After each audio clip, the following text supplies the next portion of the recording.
No, neither of us did stuff before we left school, did we? No. No. I left school at 18 and went to work at Richmond Theatre it was a very lucky time to be at Richmond Theatre because I only discovered very recently, Richmond Theatre only had a 10-year spell when it was a repertory theatre. Oh, well, Weekly rep, yes. Before that, it had been a sort of receiving house, but it hadn't put on its own productions on a regular basis. And I went there for 2 years. We overlapped slightly, didn't we? Yeah, I'd been to Chiswick Grammar School, and I got to within a year of taking my O-levels, and it was quite obvious I wasn't going to get anywhere whatsoever with them. So I left Chiswick Grammar and started a 2-year course at Chiswick Polytechnic, a 2-year GCSE, didn't have GCSE then.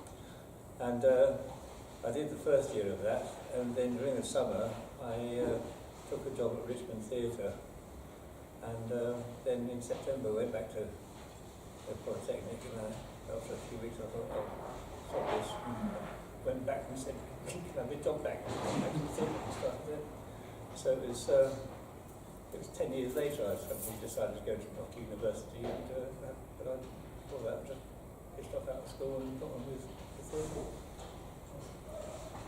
But it was quite a good time at Richmond Theatre because, I mean, there were weekly reps all over the place at that time. But Richmond was a very good one. It started off as weekly and then it changed to fortnightly, which was terribly prestigious to become a fortnightly rep theatre. But you got 4 times the amount of rehearsal when it was fortnightly than when it was weekly.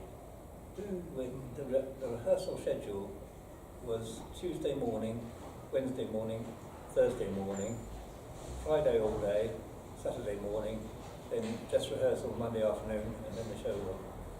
And then when it went fortnightly, it was rehearsal all day, every day for fortnight. No, we very definitely had a choice. Nobody put us off, I don't think. It seemed to be a sort of natural progression. There was a lot of theatrical talk, not necessarily from our parents, but from our grandparents. Our grandmother was very melodramatic and used to tell stories of the old melodrama days and things. So we were surrounded by all of that, but there was never any sort of feeling that it's just what we always wanted to do, I think. I don't know how to do it, but it's just what I always wanted to do. Always assumed I would, I've never heard of it. When the Globe Players started, I was living in the middle of a field up in Suffolk, a mile away from anywhere. And all this sort of started to happen down in London, and I came back to do it. But you came back to do it, but it was a couple of months after that you went off to do Chichester, wasn't it? Yeah. Yeah, and that was when we employed our very first actor or actress from outside the family, and I was trying to remember her name. I can't. Yeah. But Joe and Tony were still at school at that time, so they were at school, and it was the 4 of us that went out to do the shows. And then I went off to do the Chichester Festival, and then you went to university. So I mean, there was a long time when we weren't particularly involved at all. I mean, always very aware of it and minding about it a lot, but not that involved. And that's how it's been all the time, really, until just this last 10 years. I think our focus has been very much more on it. Yeah, no, at various times I've gone off on various tours and worked at the National and at the RSC, and Jenny, what was the play you did in the West End about the royal family? The Queen and I. Queen and I, that was it. Yeah. I can't see that. I can't remember what it's called. Yeah, it's Princess Margaret. yes, Sue Townsend's book. Yeah. Yeah, one stage. That's good fun. Yeah. Yes, but always a great awareness of the Globe Players and what was going on with that. Yes. I had this sort of ambition to write a one-man show for some time about. So I originally thought of writing one about George Orwell, but then that was the beginning of having heart problems, and so I got put on hold. And then the next time I sort of thought about it, then I actually wrote a play about Vincent van Gogh, called The Portrait of Vincent, and that I did the first performance at La Bonne Crêpe, which was Fringe Theatre in Battersea, and then took it up to Edinburgh, and then came back from Edinburgh, did it at the Theatre in Camden, and I got some pretty good reviews. Amazing reviews. Jack Tinker. Yeah, the Daily Mail used to be a sort of paper which would have a theatre critic, and his name was Jack Tinker, and he was extremely well respected theatre critic, and I got a fabulous review from him. And there were lots of people who never got a good review out of him at all. And then I got a whole page.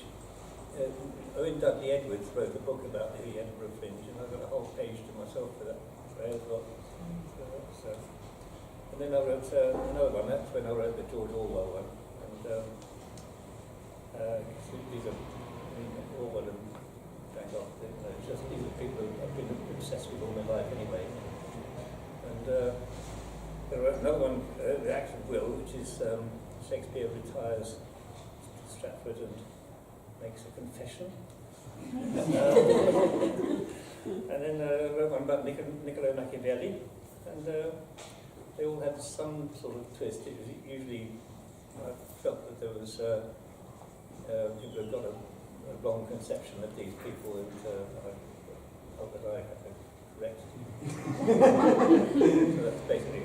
There were two more. Dickens Asked for More was one of them, and Shakespeare's Kings and Clowns. So that's 6 under the belt. I think that's about it. And the rest of them are too old for now. I'm thinking of writing one about Methuselah. Well, I played Rupert Murdoch in a play called The New Prime Minister, which was about Cameron. It's just before the election. It was just before the election. He predicting that he would win the election. It was about in sort of nearly causing the World War in the first week of being Prime Minister. And then he went on to become Prime Minister. But you've toured a lot of those shows, haven't you, Michael? Abroad, you've been to lots of exciting places. Yeah, well, because I put, when I was doing Vincent, I put this poster up backstage at the National, advertising it, and this chap from Pakistan, Faizan Pizada, was there doing some sort of course, a lighting course or something. Anyway, he saw this poster and he booked me to go off to Pakistan and perform it at their new drama festival which they were setting up. So I was the first performance at the new drama festival. Actually, no, it wasn't. The drama, that was a few years later, because I just went and did a tour of Pakistan with him, sort of Lahore, Islamabad and Karachi. And then a few years later they were starting up this drama festival and they invited me back to do it again.